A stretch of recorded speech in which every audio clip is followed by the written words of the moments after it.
Petrie fighting right wing side, dangles around one. Here's a pass to Hurry. Hurry towards the net, tipped by Leppin. Petrie scores! Dominique Petrie puts Clarkson on the board. 12:16 to go in the second, and the Knights strike first. Tigers are in rears. They need a clearance or a stoppage. Kirsten McQuigg fights it up top. Here's Wynn looking towards the net. Haley Wynn, a shot, score!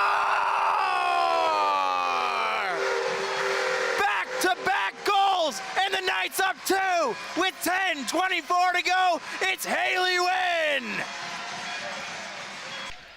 Lappin collided with, here's Goodwin, all alone, in onside. Goodwin scores!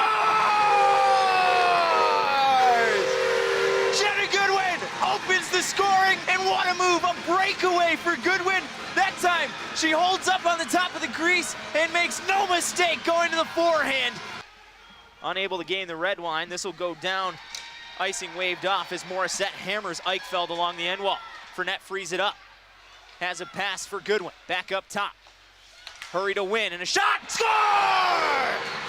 Haley Wynn's shot deflected off O'Donoghue's stick, and enough to fool Osborne as it goes top left corner, and the Knights have struck twice in the first period. They lead 2-0.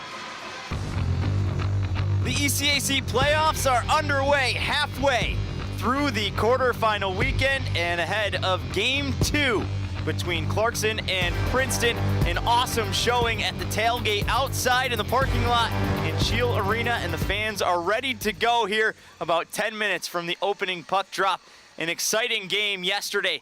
Princeton trailed early for just 39 seconds before tying the game up. In the second period, they would take the lead all the way down to the end of regulation. The Golden Knights pulled Michelle Pasechnik, got an extra attacker goal to tie the game at 2, and then it took double overtime to find the result where Alexi Gay, the fifth-year transfer into the Golden Knights lineup, ended it for Clarkson, giving them the Game 1 win and a 1-0 lead in the series. That's where we sit heading into today. Princeton fighting for their lives. They need to win today and then tomorrow to keep their season hopes of an NCAA tournament berth alive. For Clarkson, a win today or tomorrow would send them to the ECAC Tournament Championship weekend next week at the home of the top remaining site.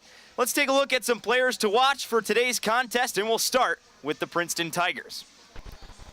2 goal scorers yesterday, and the go-ahead goal scorer was Kate Monahan, who got her second playoff goal against Clarkson and gave them the 2-1 lead. Next, Sarah Fillier. She was held without a point in yesterday's contest. Not too often we see that, so we can expect to see 16 on the scoring charts. And finally, it was Sarah Paul who got the scoring started, a power play goal that moved Paul to number 8 in the nation in power play goals scored. Jenna Goodwin got the goal scoring started for Clarkson with a beautiful snipe up to the top right corner. She's one of the players on the Clarkson side to keep an eye on that's had the goal scorer's touch. There's Alexi Gay. Gay had the game-winning goal in double overtime with her 6th goal of the season. And finally, Nicole Gosling, who has been a dagger to the Princeton Tigers. Gosling scored the extra attacker goal with just 1 minute and 24 seconds left in regulation to make it 2-2. Gosling also has scored in every game Clarkson and Princeton have played against each other thus far. The ECAC quarterfinal series are well underway right now, and all of the top seeds took wins yesterday. Let's take a look at the tournament bracket as it stands here today. Colgate got the win over Brown. They have a 1-0 lead in their series. Cornell and Quinnipiac were one of the 2 games, along with us here, that went to overtime, and a disappointing finish for the Bobcats as a turnover after a power play in their defensive zone left a empty net goal for Cornell to finish it off in overtime. They won 3-2, and St. Lawrence topped off Yale, a final score of 4-1 down on Route 11 in Canton. Those are the games we'll keep an eye on. Each of the top 4 seeds in Colgate, Cornell, Clarkson, and St. Lawrence have an opportunity here today to seal their fate at a chance at the ECAC title. Next week, we'll have the out-of-towns as we go throughout today's game. Let's send it now down for the starting lineups and hand it over to the voice of Clarkson's Shield Arena, Mr. Tom Pinkerton. game of 2025 for Clarkson and Colgate, and some bitter ECAC rivals. 2 of the last 4 times these 2 teams have matched up, it's been in the ECAC championship game, and Colgate victorious in both of those. But the regular season matchup between the 2 teams last season was a sweep for the Clarkson Golden Knights. Colgate has not been swept in a road series since 2020. That was back on February 28th and 29th, and it was to Clarkson back in that COVID series. Let's take a look at the goaltending battle tonight, and it starts on the Colgate side. Hannah Murphy, 16 games played. She's 13-3 with a 2.05 goals against average, a .924 save percentage, and 1 shutout. She was the 2024 HCA Goaltender of the Year finalist and a big piece of Colgate's ECAC success and road to the Frozen Four. For the Golden Knights, Julia Minotti gets the nod for the 2nd straight night, her 16th start this season. She's 10-3-1, a .141 goals against average, .928 save percentage, and 4 shutouts, the 4th most in the NCAA, which ranks 5th nationally in goals against average and save percentage. Opening faceoff brought to you by the Carlisle Law Firm, working hard for hardworking people. Offices in Ogdensburg, Malone, and Watertown. Clarkson, 16-4-1. Colgate is 16-5. Both teams 7-2 in ECAC play, and the number 2 seed in the ECAC standings on the line. Colton Kova against Kirsten McQuigg, and the Raiders take the opening draw up the right wing side. This one ramped quickly high and out of play, and if that starting lineup sounded a little off, it's Kirsten McQuigg at center, and she's played up to this game in the defensive core, but now gets the nod and the move up. She'll center the second line between Bailey Kerwin and Madison Chandler, and a familiar defensive pairing in Gosling and Wynn starting on the back end. This time it's the Knights who take the draw. Working it forward, Chandler will flick it in. Held up at the blue line by Spring, and then Gosling intercepts right in front of her own bench as she's knocked down, and Colton Kova sends it the rest of the way down to the right-hand corner. Wynn backhands, now Gosling looking up forward. McQuigg tried to poke it through to the neutral zone. Instead, again, Colgate gets it deep. They'll go for a full forward change. Leading the way out is Alexis Petford. Off the wall, and Kirsten McQuigg will send it in. Chandler stays on the forecheck, meets it right wing corner. Holding it up and battling as her teammates join the play. Here's Rhea Hicks chasing it down. Instead, it's Petford who gets it back to the neutral zone, and Fess retreats back to her own defensive end. 1 minute down and a scoreless start between Clarkson and Colgate. Saucer pass hits Catterall. She's in onside, and she'll backhand it down below the Colgate crease. Cherkowski wins it back on the backhand. Cherkowski turns and fires. That one's blocked, and a second chance effort covered up. With that, let's take a look at the keys to the game. Keys to the game brought to you by Barstow Motors and Barstow Subaru, Market Street in Potsdam. Check out their new and used inventory, barstowmotors.com and barstowsubaru.com. First for the Golden Knights, using depth. Colgate only has 3 lines of forwards and 2 pairs of defensemen. So if Clarkson can roll 4 lines, use all of their 6 defensemen, that could be advantage. Second, let it fly. They were held without many shots on net yesterday, just 3 in the first period especially. So trying to fire everything towards the net of Hannah Murphy and finally creating secondary scoring chances, something they felt that lacked in yesterday's game. Breaking it out left wing side, Biederman's walled off. Now Kerwin leading a rush forward. Her shot scooped up, and Murphy has back-to-back saves with 18-17 to go in the first period. New head coach, and behind the bench of the Colgate Raiders, it's Stefan DeCosse. Named the women's hockey head coach at Colgate July of this summer. The promotion came after 10 years as the assistant coach, where he accumulated a 202, 69, and 20 overall record with the Raiders. This one attempted to dump in, but blocked by Kira Hurry. Now held along the Knights' left wing side defensive end. Out to the neutral zone, chasing it is Raiden Spademan. Jenna Goodwin with her, and she'll hold up over to the left corner. Spademan hits Goodwin.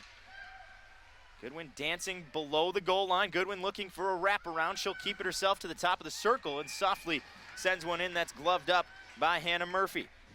Clarkson's side, coached by Matt DeRozier here in his 17th season as head coach, 19th with the Golden Knights program. 13 seasons with 20-plus wins, 6 with 30-plus, and a long list of accoladed players, 3 Patty Kazmaier winners, Jamie Lee Rattray, Lauren Gable, and Elizabeth Jaguar. Hicks wins the draw, now Wynn a shot towards the net.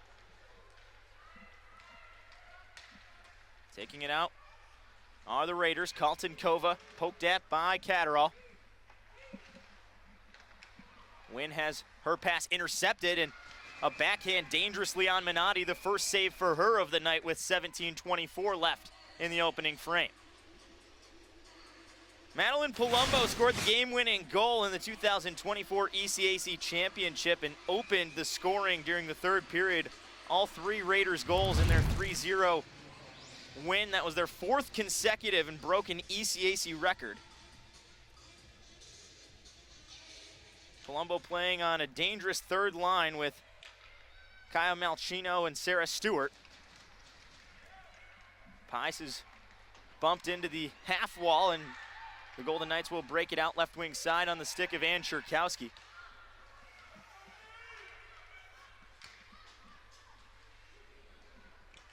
Now Pickering rims it around. Laidlaw the first to it, and she'll poke it forward. Knights get a fresh change on, trying to catch them are the Raiders, as this one's backhanded again by Nina Brick. Laidlaw up the left wing. Puck bounces up and over the shoulder of Morissette. Now Morissette intercepts back in her own defensive end. Tried to toe drag around the defensive Spitz. Raiders will win it back, and they possess as it's rimmed around Minotti. Petford meets it to the left corner, 16:29 to go in the first period. And all the way back down by the Golden Knights. Intercepted, Laidlaw, right wing side. Fest tried to tee up a one-timer, but a timely stick of Nina Brick poked that one free. Caroline Gaffredo trying to go 1-on-4 and lost it to O'Bain.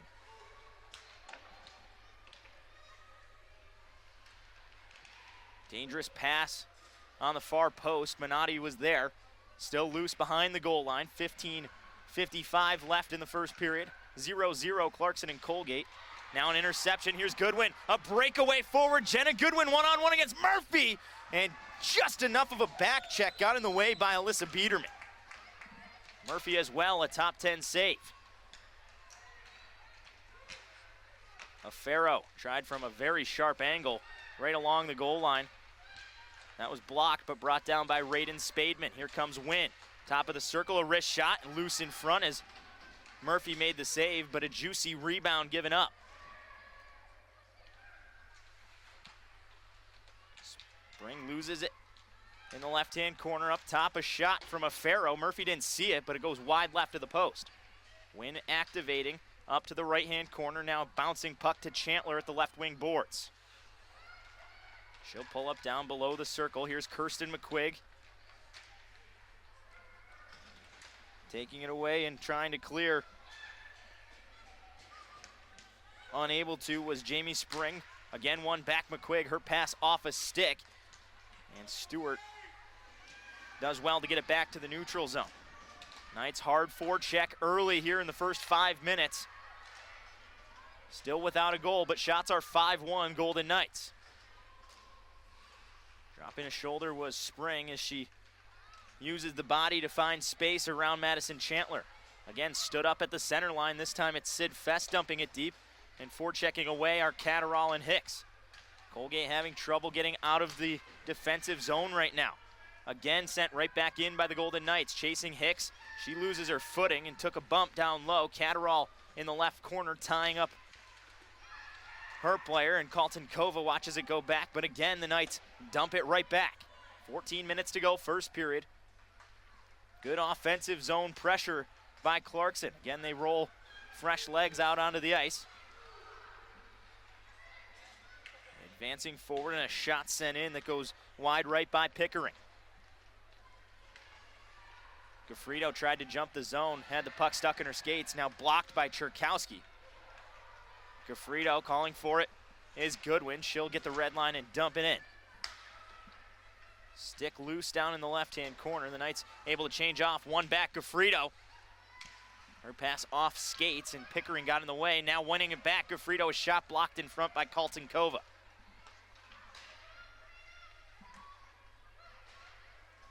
Emma Pice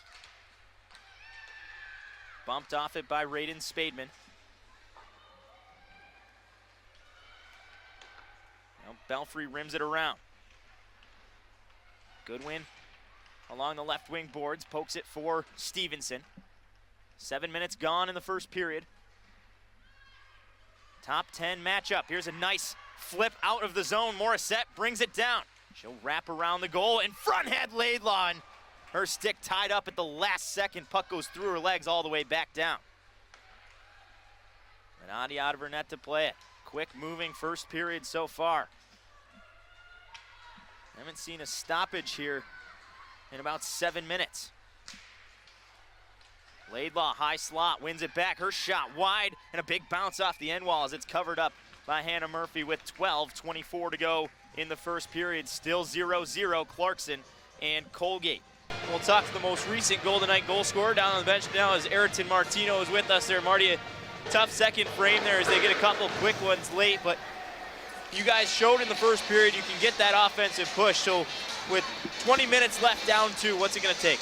Yeah, we just got to play the right way. I thought that our second wasn't as great as our first. We were moving pucks in the first, and then second kind of got away from it.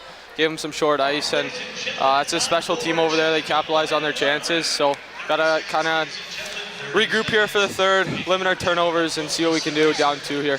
Seemed like they did a good job taking advantage of that long change for you guys to the defensive zone, a couple of long shifts. So as you switch back, where you guys did so well in that first period, how important is the offensive push early going to be in the first 5 minutes or so? Yeah, I think the first 5 is huge here. We got one more period here. We only have 9 shots. I don't know if that's right or not, but got to get some more shots, some more traffic going to the net, and just generate some pucks to the net, and hopefully get some lucky bounces and get some rebounds and greasy goals and see what we can do here. Been a lot of energy.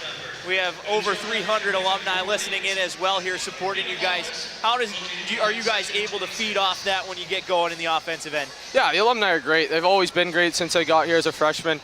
We really need them, and they've donated to our program and help us out all the time. So it's special. It's a special group they are, and just looking to see what we can do here and hopefully come away with a big win and at least get this to a 1-goal game early in the third.